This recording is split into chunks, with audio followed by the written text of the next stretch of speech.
Congressman James Comer is the chair of the House Oversight Committee. Congressman, before we get into the corruption part of this, is this story, this part of the saga involving little Navy Biden, the worst part of this story? Well, it's a bad part. There are so many bad parts. I know. But it's really sad when Joe Biden tries to portray himself as a family figure. You mentioned his grandchildren, his other 6 grandchildren. Well, one of them is scarred for life because she got hung up in the Biden family influence peddling. We found out about her through a bank violation called a suspicious activity report. They were funneling money that they were laundering through shell companies down to one of his grandchildren. Do you think these grandchildren from being in Joe Biden's name and to evade taxes? So this is not a good role model for how grandparents should be. Amen to that, for sure, Congressman. Do you believe that that grandchild knew that her name was being used in that way as part of this scheme and with this shell company?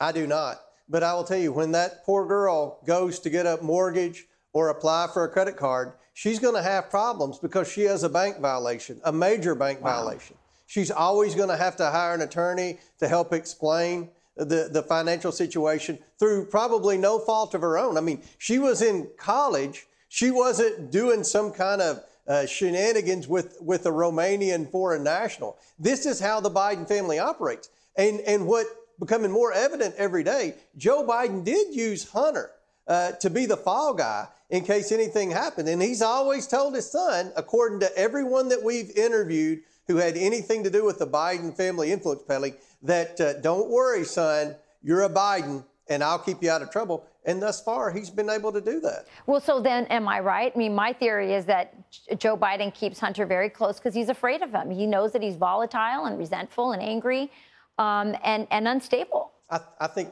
yeah. Look, I mean, you can see in his text messages what Hunter Biden said about Jill Biden, the first lady. I can't repeat on Fox what he said about her. But he's talked bad about his dad. You read one of the texts he wrote to his daughter about how he's had to keep his family up. And he's kept his family up not because he did any work, but because Joe laundered money through shell companies identified with Hunter Biden. Joe Biden is the real bad guy here. I mean, Hunter Biden's terrible, but his dad is the reason that he's the way he is. But just because you're a crack cocaine addict doesn't give you the right to take $25 million from foreign nationals and not pay a penny taxes on it. But look, this money didn't just fall into Hunter Biden's laps.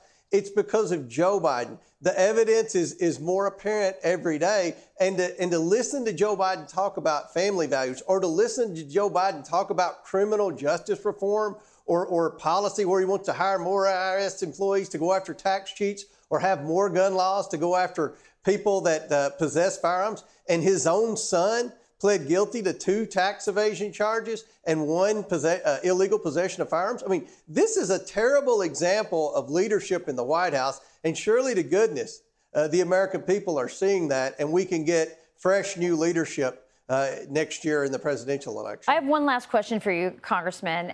You know, this obviously is the biggest political scandal in modern history, as far as I'm concerned. We have a sitting president who is, compromised by our most dangerous enemies. But the Biden family also took money from Ukraine. My question to you is, in what way do you think that part of the scandal could be influencing the Ukraine war and the amount of tax dollars that our country is sending to that country? I'm really concerned about this, Rachel, and I may be a little different than some in my party, but I'm concerned about the blank check that we're giving Ukraine right now. Look, this president's just as compromised because of Ukraine as he is with China. And unfortunately, we're continuing to give Ukraine a blank check. Now, I support Ukraine against Russia. I will publicly say that. But I am concerned about the amount of money we're giving Ukraine and the fact that there's no real oversight. There's no inspector general. There's no good accounting of this money. And you wonder, is it because Joe Biden's scared? Look, he has a lot of explaining to do about this Burisma deal. This Burisma deal is not over. And more evidence is coming in every day, like what we found with the IRS Form 1023, where he was alleged of taking a bribe over the Burisma stuff. Joe Biden was alleged of taking a $5 million bribe. So we're continuing to dig into this. We're following the money, and hopefully we'll have answers to those important questions very soon, Rachel. I suspect that Zelensky knows. Maybe Joe Biden is afraid of Zelensky as well. Representative Comer, thanks for joining us tonight. Always insightful. Keep fighting to get the truth out. We really appreciate it. Thanks, Ryan.